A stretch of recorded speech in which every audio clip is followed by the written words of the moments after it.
Hi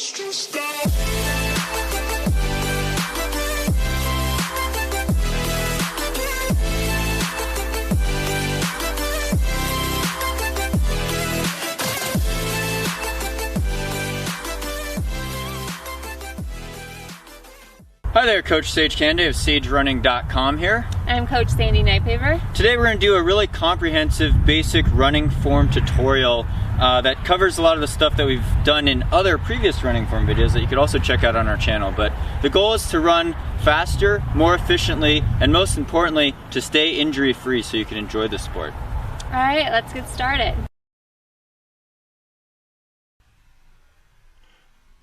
Alright, what we see here is a nasty heel strike. You're landing way too far in front of your center of gravity on the heel. It's causing a reactionary force, Newton's third law. Going up your shin, up your knee, jamming your hip could cause a lot of pain, a lot of injury, and it's terribly inefficient. We call this a braking force because you're landing so far out in front of your body with this heel strike. It's really a risk for injury and a lot of pain. The correct way to land is to land underneath your center of mass with a slight forward lean. You're landing more on your midfoot. Your foot's coming down more flat if you see it. It's not a heel strike. You're not landing on your toes either, but keeping that foot underneath the body as you land. And a cue for this is usually to take over 170 steps per minute. Obviously at faster speeds, you might take a slightly higher stride rate. But even at slow speeds, you want to keep that stride rate nice and quick, nice and light to reduce the impact force and improve your efficiency. Imagine you're scraping your foot across the ground with your leg motion. If you imagine the ground is eggshells, you're trying to not break the eggshells.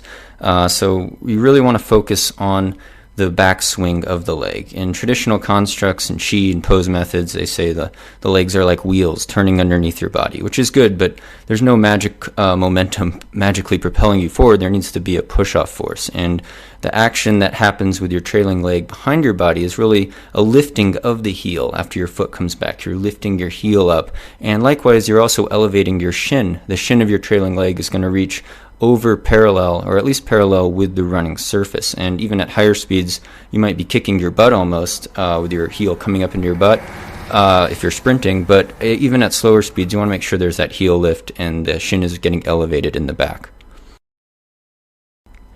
Another common mistake we call sitting in the saddle with the body position. It means riding your hips way too low. Instead, you want to focus kind of on thrusting your pelvis and your hips forward, like at the moment of deepest penetration. This is going to allow your knee to lift up a lot more efficiently and a lot easier. Cue for this is to run tall. Try to keep a straight line with your whole body. Elevate the chest like imagine there's a rope pulling you towards a skyscraper at a 45-degree angle off in the distance. This is going to open up your diaphragm, allow you to breathe more efficiently. Likewise, keeping your chin up is also going to open up your trachea, open up your throat, and allow you to kind of breathe more efficiently and relax so you could really flow with your stride.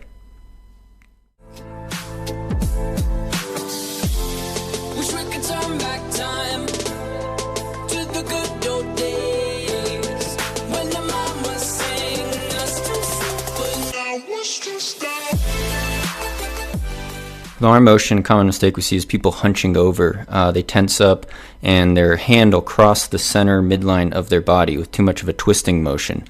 Likewise, you don't want your arms flying out to the side away from your body. And if you carry your arms too low, sometimes that adds to the torque. So it's really a matter of keeping your arms swing going straight forward and backward rather than having any lateral side-to-side movement.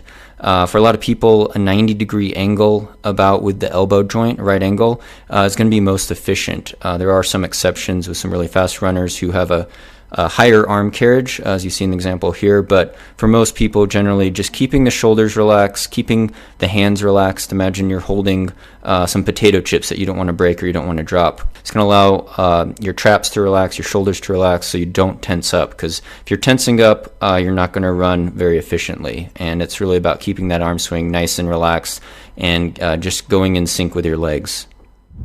So thanks so much for watching our running form video. I hope these tips help you. And just another tip, it's always a good idea to have somebody film you. A lot of people think they have great running form and then somebody films them and they're like, oh, maybe that's not so good and I should work on that. So just a tip, have somebody film you. A treadmill or having somebody on a bike tends to work best. Thanks so much for watching. Be sure to subscribe to Sandy's channel, Running Wild, to believe, and for more tips and tutorials coming out in the sport. And stay tuned for more from VO2max Productions.